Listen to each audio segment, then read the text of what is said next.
Hey, what's going on, guys? It's Joel from Easy Engineering and welcome back to another video. Now, if you haven't noticed, my jaw is pretty much like 3 times the size that it usually is because my wisdom is infected and I can barely talk. So we're going to try and make this a quick one. But today we're diving in and we're talking about just those little synth fills that you find in techno, like a lot of techno tunes on Drumcode Records, Subvision Records, even Second State Records. A lot of artists like Adam Beyer, Amelie Lenz, Sam Paganini, you know, all those guys, Enrico Sanguiliano. Like, I think he uses it a lot, but I think it's pretty much found in any techno track, really. And this is essentially what I'm talking about. It's just these little sounds over here.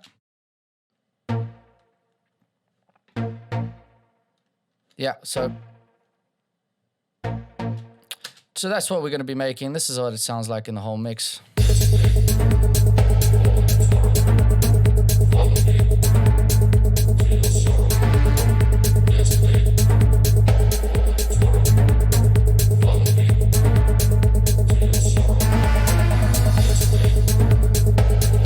Yeah, so you can just see it kind of just sits in the background just to fill those empty spaces over there. If you like this loop and you want to learn more about how I made it, leave a comment down below and I will actually dive into more detail about how I made this loop and just the kind of elements that are used to fill up the spaces and to create that kind of drum codey type feel to it, really. But essentially, this is what we're focusing on today.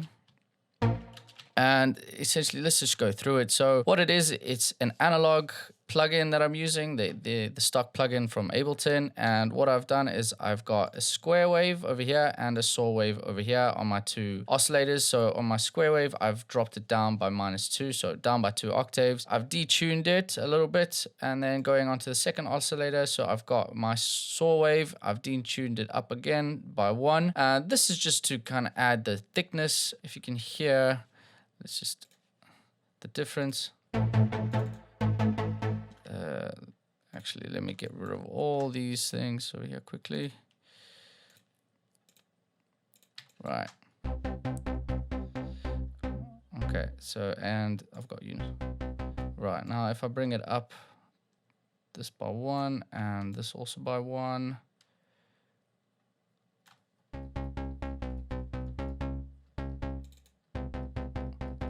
See, there's like inharmonics, really.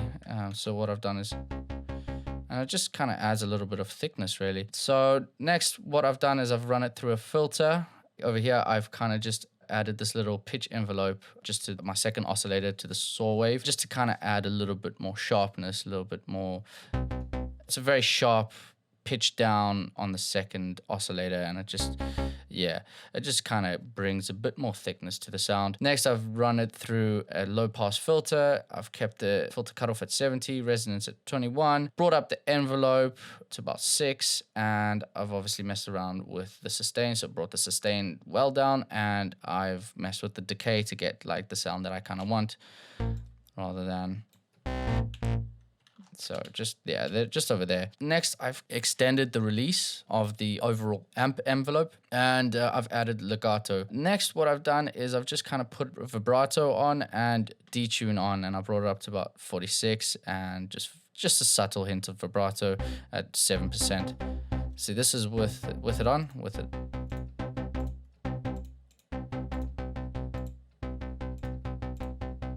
And it just kind of beefs up the sound a little bit more, adds a bit more thickness. It kind of makes it sound even more analog. Next, what I've done is I've run it through a high pass filter, so I've cut all the low ends out of it. Next, what I've done is I've put some effects. So I've got my ping pong delay, and I've changed it from sync to time, and I've brought it down to about 63, and I've brought down the dry and wet. Now, what I'm going to plan to do with this is I can actually set up some macro controls and then just mess around with it. You know, I can, you know, assign this or the time to a macro control alongside with maybe the release of my amp envelope, or, you know, I've got a reverb over here. And just essentially what you want to do is throughout this loop or throughout the track, you want to be, you know, modulating it so it doesn't stay so static. Next, what I've done is I've added a chorus. I think this was a preset.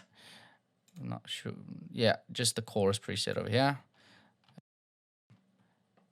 Actually, I might have actually just put a chorus on myself, my bad. Yeah, literally just a chorus no settings changed or anything like that. You can actually go, this is pretty much just to add more width to it. See over there. And that's obviously the ping pong with delay that you can hear. Now you can go in and also again modulate. There you go. Just to kind of get a bit more movement in your sound. Next, what I've done is I've added a mid-range fattener, the saturator, the Ableton stock saturator to it. So I've gone over here and just over here, just mid-range fattener, just to beef it up a bit more. Yeah, it just kind of beefs up that mid-range over there. Next, I've added a reverb, and I've added quite extreme settings. I've got it like, well, not super extreme to be fair, just to give it that space. Just I could probably boost the decay time a bit more.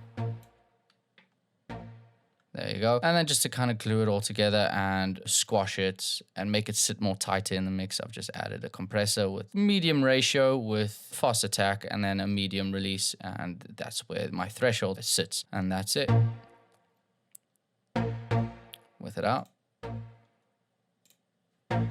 And there you have it.